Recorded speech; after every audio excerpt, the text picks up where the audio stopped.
What is up, math superstars? Today we're going through objective 6.2, fractions, decimals, and percents.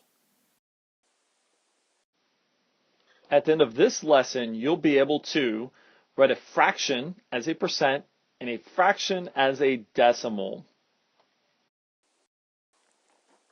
Here we go. Here's step number one. We're going to set up a proportion equal to 100 because the word percent, all that means is anything out of 100.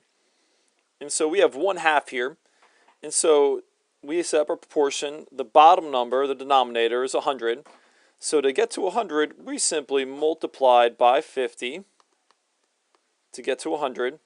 Now we have to multiply the numerator by 50. So whatever we do to the denominator, we do to the numerator.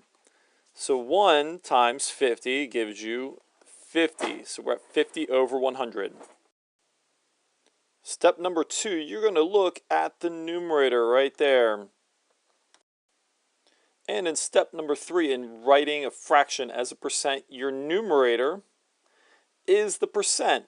So whatever your numerator was, you add the percent sign at the end, and you are finished. We just found out 3 steps in writing a fraction as a percent. Now, when you look over here, we need to write a fraction as a decimal.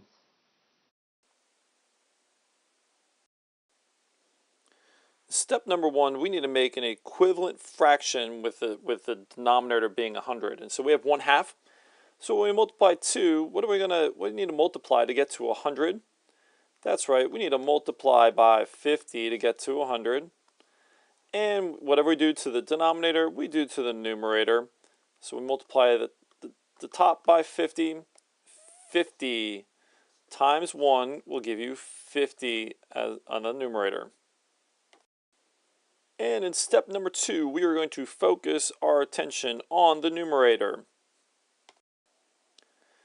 So in step number 3, your numerator is going to be the key to figuring out the decimal.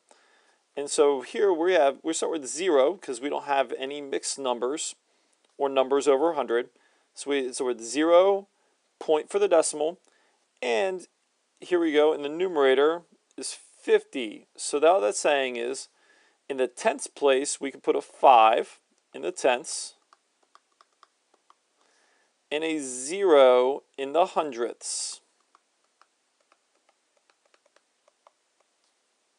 So we have, when we read that fraction, we have 50 100ths. And so once again, we put the 5 in the tenths place after the decimal, and we have a 0 in the hundredths place. And so right underneath there, we have a lovely decimal, 0.50. And in writing this, if the 0 comes last, we don't have to write it. So our decimal will just be 0.5.